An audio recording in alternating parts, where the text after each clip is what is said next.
Salam tout le monde, bienvenue sur votre chaîne d'actualité Maroc 24. Pensez à vous abonner à la chaîne pour rester informé.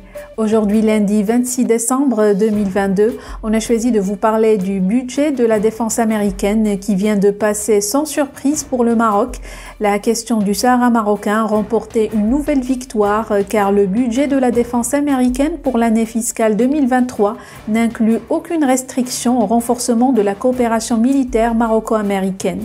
Le désormais retraité James Inhofe, qui occupait auparavant le poste de président de la commission de la défense du Sénat, peut s'en mordre les doigts, lui dont aucune demande d'amendement n'a été officiellement retenue, y compris l'annulation de l'African Lion 2023 qui se tiendra bel et bien au Maroc. Plus de détails dans cette revue de presse tirée des sites d'information Express et Maroc Diplomatique.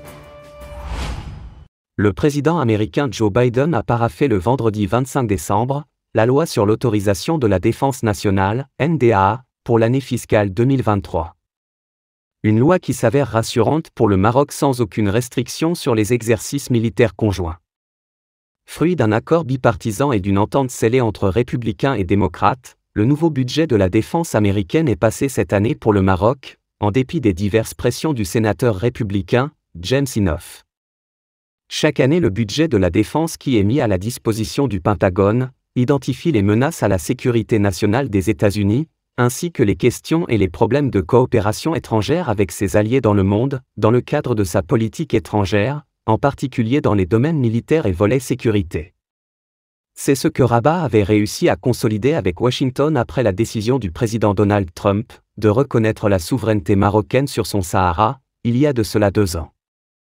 Tout au long de cette période, le Royaume s'était heurté aux efforts inlassables menés par l'ancien sénateur républicain pro-Polisario et algérien, James Inhofe, pour faire pression sur l'administration américaine afin qu'elle approuve des mesures budgétaires réprimant le Maroc. C'est du passé désormais. En effet, l'édition 2023 du budget de la défense est dépourvue de toute condition, pouvant lier la coopération militaire et sécuritaire avec le Maroc à un quelconque engagement, comme celui d'ouvrir des négociations avec les séparatistes que ressassait naguère James Inhofe, quand il occupait le poste de président de la commission de la défense du Sénat.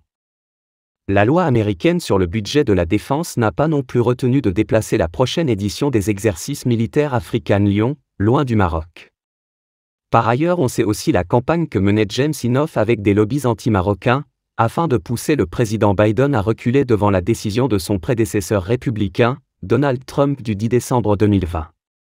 En vain car, selon des observateurs, étant donné les relations historiques entre Rabat et Washington et les intérêts stratégiques qui les réunissent, la décision historique américaine de 2020 n'était pas une impulsion du moment, mais plutôt un résultat d'études approfondies, menées par des experts de l'administration américaine. Il a été noté en outre et contrairement à l'année dernière, que le déroulement des discussions sur la loi de finances de la défense américaine au Congrès a été accueilli avec un mépris médiatique total aux médias affiliés au régime algérien et à son sbire séparatiste. Pour rester informé, je vous invite à regarder les vidéos Maroc 24 qui s'affichent sur votre écran.